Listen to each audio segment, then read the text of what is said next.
Here's the acceleration on the new E-Tron.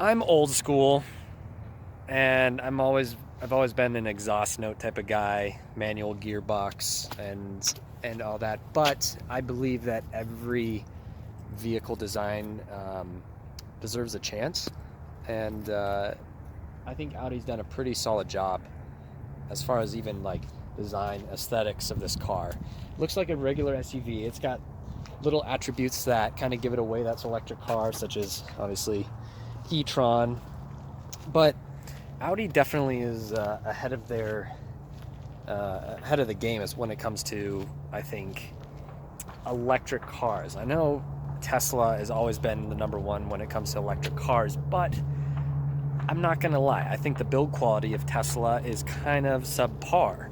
You see pictures of like door panels and like just the actual quality control. I think Audi might have a stronger game in that suit. So this is the front of the car.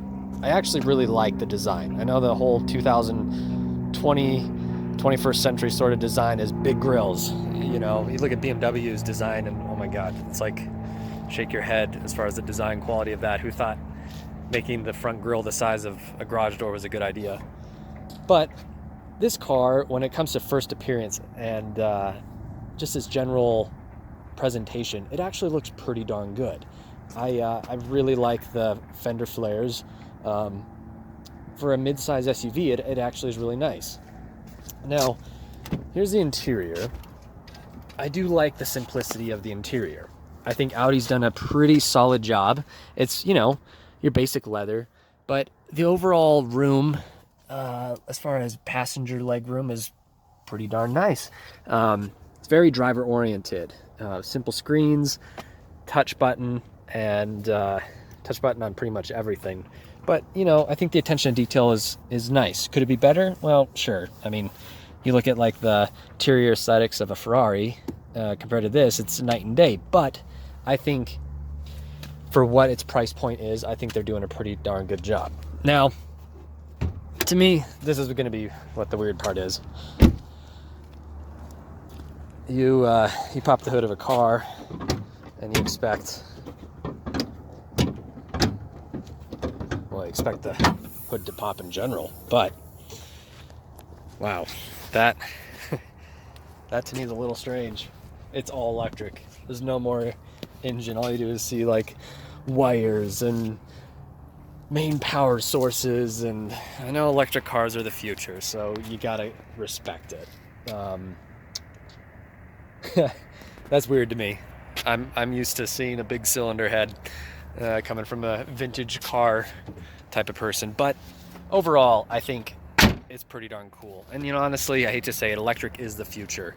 Battery technology is becoming night and day. The range of vehicles is sub 300-400 miles now, which is pretty darn impressive when you think about 10 years ago you're lucky to get 150 miles out of an electric car.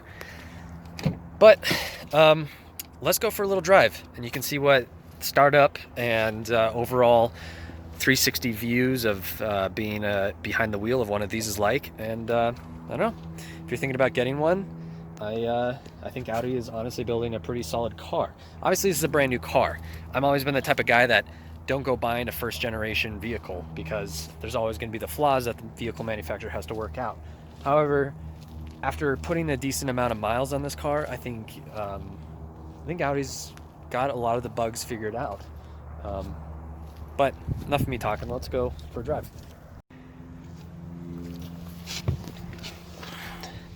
So I think one of the weirdest aspects of this is, you still have your typical key, just like everything else. Let me turn my music down. Well, I apologize for that, but push start and it's on. And then, you have this is fixed. This whole thing is fixed. So you literally push and then it'll signify that's in drive. So this is the weird part to me. I'm used to hearing, you know, the vibration of a car, the initial, the feeling of a car that's running. And this is, I kid you not, dead silent. So it's eerie. I'm not gonna lie, it's weird to me. It's literally dead silent right now. And you're barely in the throttle. Steering wheel feels tight. You know, it's got that electronic steering assist feel. Am I big on that? No. I'm the type of person that likes the raw feeling of a non-power steering vehicle. Like I said, I'm old school, but this drive's very nice to have when it comes to a fully electric assisted steering system. The instrument cluster is super easy to read. I think I appreciate that. Buttons are very easy to navigate. I think, oh my God, that's just so weird. All you hear is just a slight hum of the electric engine, and that's it.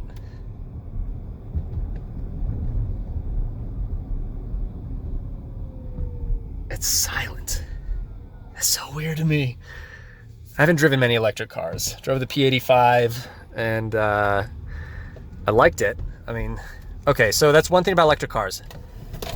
Acceleration is pretty dang impressive. I mean, that's 79 miles an hour. So how many seconds was that? I didn't time it, but okay. I will give electric vehicle manufacturers all the credit where it's due.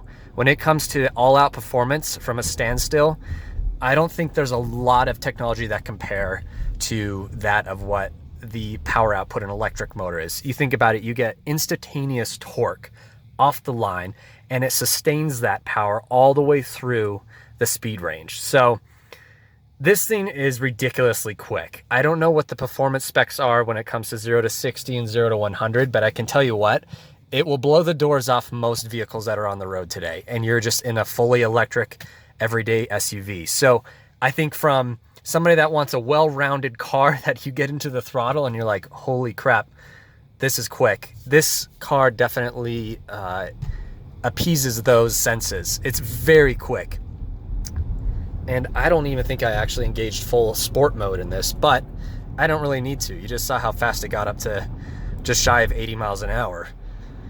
It drives very nice. I think Audi's also done an incredible job of the sound deadening. That's one thing that they've always been top notch about is you drive an Audi, whether it's a 2001 or a 2010 or a 2020, they're very quiet on the highway. I drove an RS6, an S6, an A4 throughout the years, and they all have been incredibly quiet when it comes to interior noise on the highway, bumps. And you know, another aspect to consider with Audi is if somebody has mastered driving in the snow with their all-wheel drive system, it is Audi. Subaru is definitely on their game, but you know what? I think still Audi takes the cake for overall vehicle capability when it comes to all-weather drivability. And I think with this being electric, it's going to be interesting because, you know, you have torque right off the bat. So obviously, hopefully they have a computer system that initiates control when you have instantaneous torque like that, because that rarely mixes with ice and snow. But overall, I think Audi's done an awesome job with the new e-tron. I think if you're interested in looking at one, check one out. And I approve of it for an electric car. Am I old school and like originality? Yes, but